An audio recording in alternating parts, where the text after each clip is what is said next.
Kerudung itu asalnya dari mana sih sebetulnya? Kerudung itu bukan dari Islam, bukan. Islam itu datang paling terakhir, tidak usah dijadikan referensi lah. Itu kan yang paling akhir untuk apa dijadikan referensi? Tidak ada artinya itu. Itu kan yang paling akhir itu yang penjiplak-penjiplak yang kemudian datang. Kerudung itu pertama kali muncul pada undang-undang Lipit Ishtar. Itu kira-kira tahun 1800 sebelum Masehi. 1600 sebelum Masehi, sorry. Kemudian masuk lagi dalam undang-undang Hammurabi. 1400 sebelum Masehi di Mesopotamia. Jadi itu undang-undang zaman dulu ya, kira-kira sejaman dengan Musa dan setelah zaman Abraham. Itu sudah ada kerudung. Kerudung itu lambang stratifikasi sosial satu. Kedua, kehidupan Timur Tengah itu kehidupan yang alamnya memang sebaiknya memakai kerudung. Sebab kalau waktu debu, angin musim, itu kan debunya kemana-mana. Makanya rumahnya orang-orang Timur Tengah, orang Mesir, Libanon kan warnanya coklat semua. Sebab kalau dicat putih, coklat juga akhirnya. Makanya kalau di Israel, itu yang namanya gedung-gedung itu dianjurkan pemerintah, warnanya sama dengan warnanya batu dan debu. Makanya Anda lihat tidak ada gedung hijau, gedung merah di Israel. Karena apa? Sebentar lagi kalau nanti kena debu, angin gurun lagi, itu jadi coklat juga. Kan rugi. Maka kalau warnanya sama dengan warna debu, kan abadi warnanya gitu loh. Jadi kalau yang seperti itu masa kita samakan dengan Indonesia kan nggak sama. Pertama alasan konteks budaya, kedua alasan alam sekitar. Di mana kita membaca kisah Alkitab tentang kerudung. Kisahnya Yakub dengan Lea. Bukan hanya kerudung, purdah. Purdah itu yang kayak ninja itu cuman kelihatan matanya itu. Ya kan? Itu ceritanya apa? Yakub bekerja 7 tahun di paman Laban, kan gitu kan ceritanya. Dia kepingin naksir anaknya yang namanya Rahel. Tetapi kemudian waktu saat pengantin itu dipertemukan, ya kan? Maka Lea yang dipersembahkan kepada Yakub. Ketika sampai di kemahnya pada malam itu dibukalah oleh Yakub, loh, ternyata kok kakaknya, bukan adiknya. Langsung dia protes ke Laban. Bagaimana mungkin, saya kan menginginkan adiknya. Kenapa kau kasih kakaknya? Terus kemudian Laban menjawab kira-kira kisahnya seperti ini. Kalau ayatnya dibaca, waktunya habis. Nanti dibaca sendiri di kitab Kejadian. Kira-kira kemudian Laban mengatakan, menurut adat kami, seorang adik tidak boleh mendahului kakaknya menikah. Maka ambillah Lea dulu. Kalau kamu ingin mendapatkan adiknya, bekerjalah 7 tahun lagi. Dan kamu akan mendapatkan adiknya. Pertanyaannya sekarang, kenapa kok waktu itu Yakub tidak tahu kalau yang diberikan kepada dia itu bukan Rahel tapi Lea? Karena pakai kerudung. Dan kerudung itu hanya kelihatan matanya. Terus kedua, perbedaan adat antara Yakub dan Laban. Menurut adat kami, artinya adatnya orang Israel beda dengan adatnya Laban. Laban itu orang mana? Dia yang dikenal dengan orang Aram.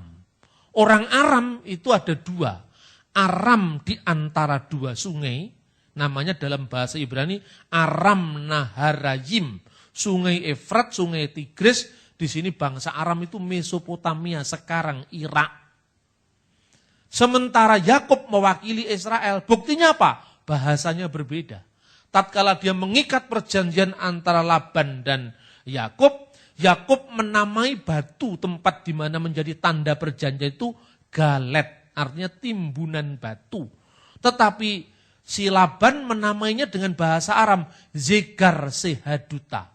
Zegar itu bahasa Aram artinya hajar, bahasa Arab. Sehaduta itu bahasa Arabnya as-sahadat.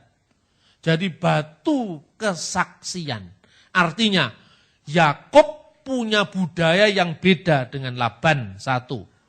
Termasuk Yakub tidak mengenal pemakaian kerudung, Laban memakai kebudayaan yang mengenal kerudung, kan gitu kan?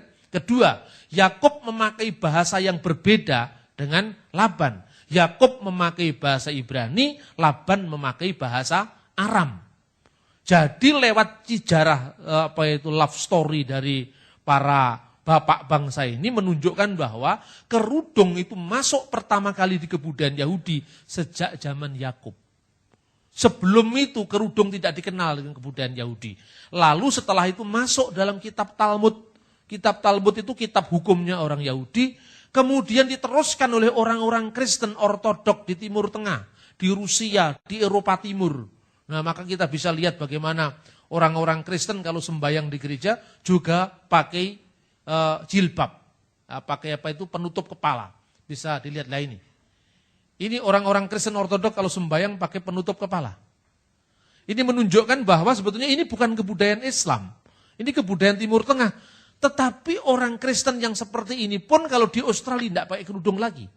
Karena kebudayaannya lain. Jadi untuk apa ada Manuhutu harus mewajibkan kerudung? Karena dia tidak tahu konteksnya. Gitu loh. Bapak, Ibu, Saudara-saudara. Jadi ini beda. Lalu ketika kerudung itu bentuknya kan lebih banyak seperti yang disampirkan gitu aja. Kayak kerudungnya Bu Mega itu. Tapi kalau kerudung yang seperti ini, itu sebetulnya menghina ciptaan Tuhan itu. Karena rambut tidak bisa dikasih bernafas. Itu cepat rontok gitu rambutnya. Makanya saya bilang kalau lihat orang-orang pakai kerudung model begini, tak dongak-dongak nih gundel. Karena itu tidak menghormati ciptaan Tuhan. Loh rambut tuh perlu bernafas. Kalau rambut dibuntel begini kayak lepet itu ya rusak rambut kita kan. Nah ini saudara-saudara. Jadi orang yang tidak tahu konteks ketika membaca kitab suci itu bahaya. Coba lihat. Dulu orang Islam pakai kerudung seperti ini. Almarhum nenek saya berasal dari pesantren NU. Dulu seperti ini. Sejak kapan orang pakai jilbab yang model lepet begini? Itu sejak tahun 1984. Kenapa? Kemenangan revolusi Iran. Di mana tumbangnya Syah Iran oleh Ayatollah Ruhollah Khomeini itu dianggap kemenangan Islam atas dunia barat. Dan sejak saat itu kerudung menjadi tren di kalangan Islam. Namanya jilbab. Padahal konteks aslinya jilbab dalam Al-Quran itu penutup ruangan, bukan penutup kepala. Ini betul, jadi ketika Quraisy Shihab menulis bahwa jilbab tidak wajib bagi orang Islam, dia dikafir-kafirkan.